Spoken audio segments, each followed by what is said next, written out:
saya Mela dengan NIM terakhir 3047.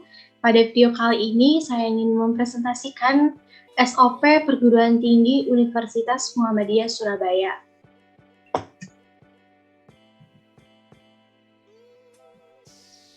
Standar Operational Procedure atau biasa yang dikenal sebagai SOP, suatu aspek yang penting dalam setiap sistem kualitas yang akan membuat kemampuan dalam bekerja secara luas dan disesuaikan dengan standar yang telah dibuat, di mana SOP ini bagi organisasi dan karyawan memiliki manfaat sebagai standarisasi cara yang dilakukan karyawan dalam menyelesaikan pekerjaan khusus, mengurangi poin kesalahan, serta kelalaian, menjadikan karyawan lebih mandiri dan tidak campur tangan manajemen, sehingga dapat mengurangi keterlibatan seorang pemimpin dalam pelaksanaan proses kesehariannya, meningkatkan tanggung jawab, dan menciptakan pelatihan bagi karyawan baru agar lebih mudah dalam melakukan tugasnya.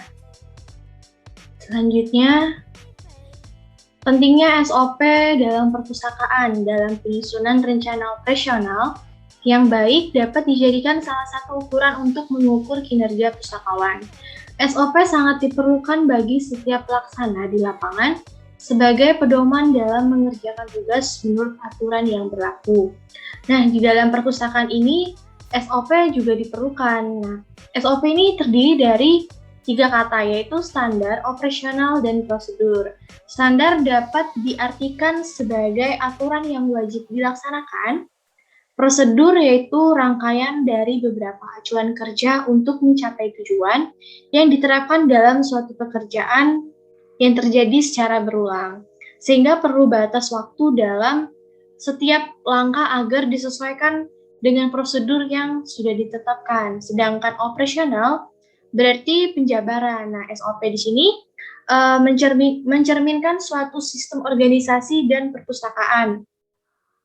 Melalui prosedur ini dan metode ini yang dilaksanakan dalam setiap kegiatan pustakawan, SOP perpustakaan juga salah satu bentuk daripada pedoman dan petunjuk sebuah perpustakaan yang berfungsi untuk memberikan pengarahan dan bimbingan dalam pekerjaan untuk setiap pengelola perpustakaan atau pustakawan dalam melakukan pekerjaannya. Nah, di sini SOP kelompok kami pengadaan sumber informasi di Universitas Muhammadiyah Surabaya. Adapun yang pertama yaitu pengadaan bahan pustaka yang dilakukan secara mandiri dengan kegiatan ini. Ada 3 kegiatan yang saya ambil. Contohnya seperti pustakawan mendata usulan buku dari pemustaka dan mengirimkan surat edaran pengadaan buku ke Kaprodi. Dengan output, pustakawan dapat mengetahui buku apa saja yang diusulkan pemustaka untuk diadakan di perpustakaan. Yang kedua, pustakawan menerima usulan judul buku dari pemustaka maupun Kaprodi. Output memudahkan pustakawan dalam mencari buku. Yang ketiga, pustakawan melakukan seleksi judul buku melalui database katalog online. Dengan output, membantu pustakawan untuk mengetahui apakah judul buku yang diusulkan tersedia atau tidak. Jika ada koleksi, maka pustakawan menghapus dari daftar pesanan. Namun jika tidak ada pada koleksi, maka pustakawan akan melengkapi data bibliografinya. Dan ini jenis melalui sumbangan atau hadiah. Ada 4 yang saya ambil contohnya, yaitu menerima buku dari persorangan lembaga atau instansi lain, dengan output mendapatkan sumbangan buku dari lembaga lain, serta menambah koleksi bahan pustaka di suatu perpustakaan.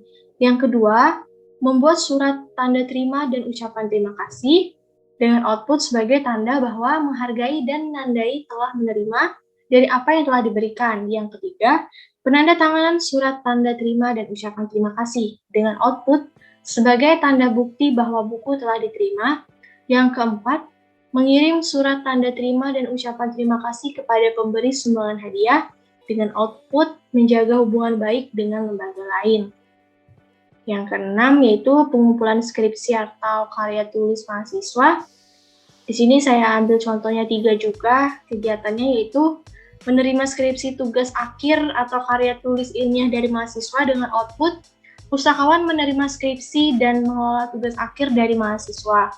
Yang kedua, melakukan pengecekan terhadap skripsi tugas akhir atau karya tulis ilmiah mahasiswa dengan output terciptanya skripsi atau tugas akhir atau karya tulis ilmiah yang sesuai dengan kaidah yang telah ditetapkan. Yang ketiga, mahasiswa mengisi formulir surat keterangan penyerahan skripsi atau tugas akhir dengan output terisinya data diri dan bentuk skripsi mahasiswa dengan lengkap. Sekian yang dapat saya sampaikan, kurang lebihnya mohon maaf. Terima kasih.